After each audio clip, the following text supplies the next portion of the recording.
The red-hot Boston Celtics, winners of 4 straight, taking on the Toronto Raptors in the first half of Tuesday's Fan Night doubleheader right here on NBA TV. Then the struggling Miami Heat battling the Golden State Warriors in the nightcap. Your coverage starts at 7 Eastern with the Auto Trader pregame show. Isaiah Thomas, the guy there in the photo, scored 38 points in the Celtics' 117-108 win over the Pelicans on Saturday. It was the Celtics' 4th straight win, putting them a season-high 9 games over 500, now sitting just a game back in the Eastern Conference. Sekou, what has been so successful for them offensively thus far this season?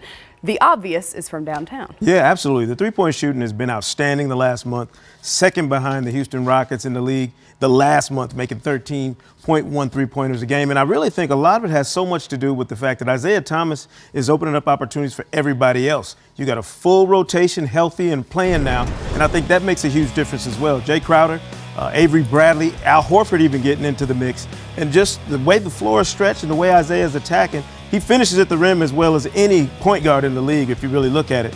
But the threat of him from all over the floor opens up these opportunities for other guys. Al Horford's had corner threes. I mean, they're making them from all over the floor. And really, this is about the way they want to play as a team. We wondered early in the season, what kind of crew was this going to be? What was going to be the way this team played night after night, kind of their mantra?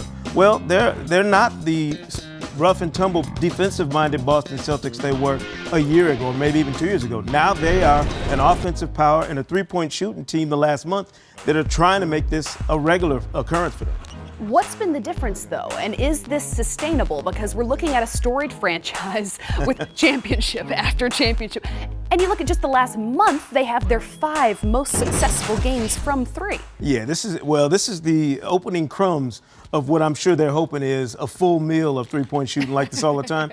But it's tough, Kristen. They haven't been this kind of team. They don't have this kind of personnel when you really think about the shooting that they're doing right now. They got guys that are shooting it as well as they have in their careers. And when you do that, you don't know if it's sustainable or not. We got to watch them some more. We got to see if can they keep this going and can they keep it going against quality competition. I want to ask, though, about the Raptors' unique offense because we're looking at DeMar DeRozan be as effective as he has, kind of playing what now is considered an old-school mid-range game.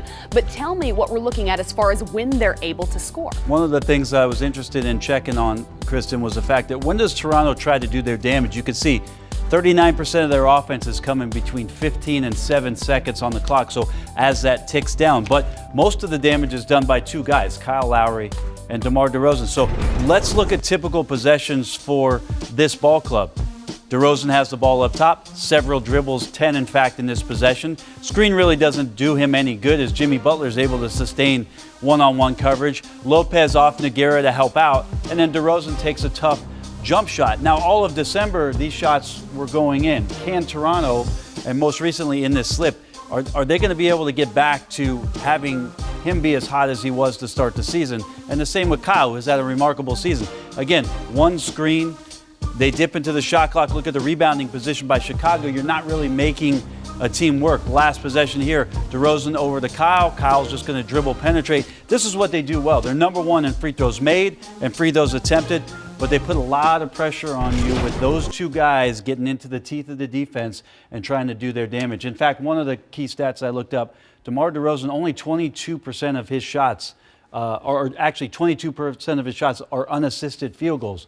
That's a lot of work for a 2-guard to try and generate his offense. You briefly mentioned Lucas Nogueira, though, as we were breaking down their offense there. How do you define his role now in the second year of the NBA? He's done a really nice job for Dwayne Casey as he relied on that 4 spot by committee. They played Jakob Poeltl, they played Siakam at the starting role, and now they're giving some minutes to Lucas Nogueira, who is a very good screen and roll guy, and that's all they're asking him to do, and he's done it quite effectively. On the inside, he does that, block shots. He rebounds the ball. He doesn't get himself out of position. So he's making some great strides as a young player in the league with Toronto and playing off those 2 dynamic guards in Lowry and DeRozan.